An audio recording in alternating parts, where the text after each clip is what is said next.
Inaasahan ng COMELEC na lalo pang iinit ang kampanya para sa mga lokal na posisyon. Ngayon pa lang daw nagtatakipan na ng poster ang mga magkakalabang kandidato.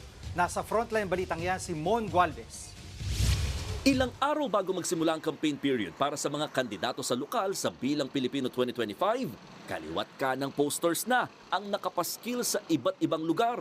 Sa Maynila, naispatan namin ang ilang posters na tinakpan ng poster ng ibang kandidato.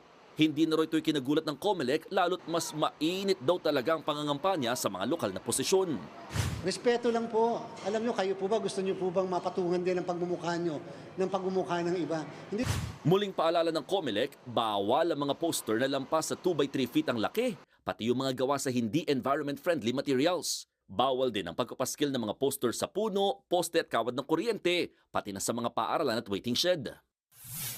Hamon ng COMELEC sa mga kandidato, sampahan ng reklamo mga kalabang sa tingin nila lumalabag sa paggamit ng mga tama at legal na campaign materials. Maaari kasi maharap sa election offense sa mga lalabag dito na pwedeng mauwi naman sa disqualification ng kandidato.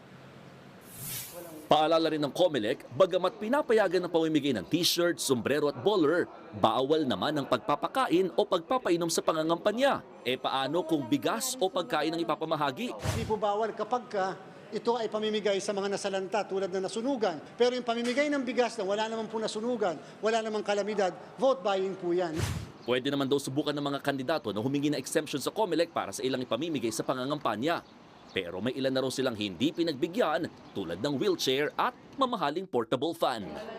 Nagbabalita mula sa frontline, Mon Gualvez, News 5. Mga kapatid, Jiggy Manikad po, iba na ang may alam at may pakialam sa panahon ngayon.